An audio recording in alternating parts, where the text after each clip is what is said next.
مراد بيتنا بالسرعه المعروفه، بالانطلاقه المعروفه، بالمهاره والتوغل، حضر كره جميله جدا لرأس حقيقه نادرا ما يشاهده من جانب لاعبي البطوله الوطنيه. نتابع الكورنير واليميق، برافو.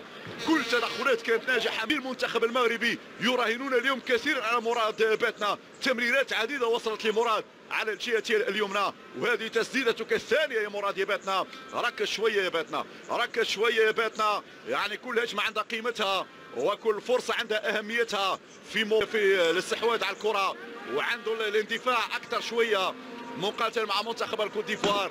لكن الاهم قلت هو حسن. نعم في نقاش كلف غاليا، ام ستفعلها يا محمد يا امين البرقادي وأنت الذي تألقت مرارا في ركلات الجزاء؟ هل تكون ناجحا في هذا التحدي؟ إذن المتابعة وتنفيذ ركلة الجزاء، الهدف الأول. نعم الإيفواريون يتقدمون في وقت صعب جدا، الوقت اللي كان في المباراة تشرف على الانتهاء، يأتي هدف. أعتقد هدف، وهذا هو التخوف، قد يكون له تأثير نفسي على اللاعبين، تأثير ذهني على اللاعبين، لأنه الهدف جاء في الوقت البدل الضائع، وبالتالي يصعب المهمة على المنتخب المغربي في دقائق الجولة الثانية. فكر في التغييرات يا فخير، وفكر في الأسلوب يا فخير، لأنه اختياراتك لم يكن صائبا باستثناء الفرصة اللي شفناها من عبد العظيم خضروف، ولا شيء يذكر. وأيضا نسجل استثناء التسديد للاعب جحوح. إذا الإيفواريون يتقدمون مع نهاية الشوط الأول الصافرة، تأتي من جانب الإثيوبي محمد أمين البرقادي، لعب على الأطراف.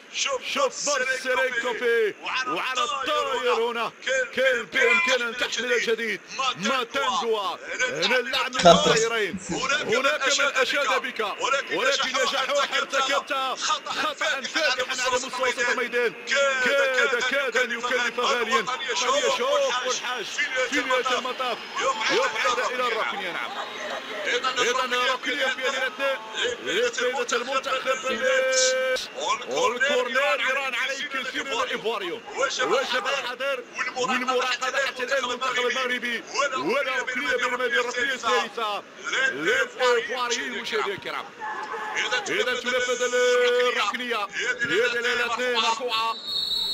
حكم قوم كورة، حكم قوم كورة. أعتقد أن واحد اللاعبين هذه الأخطر للمنتخب المغربي لمست العارضة. نعم لم يلمس حارس المرمى، لمست العارضة. نعم هنا كان محظوظ فيها بدل علي الصنقري. هذه الأولى لك يا باتنا في دقائق الشوط الثاني، والآن جاء وقت التغييرات من الإطار بصافرة الحكم الإثيوبي. هذه الإعادة مرة أخرى للقطة الماضية. مراد بيتنا يرفع داخل المنطقة، هنا الشجاع يطير حارس المرمى بدر علي الصنقري.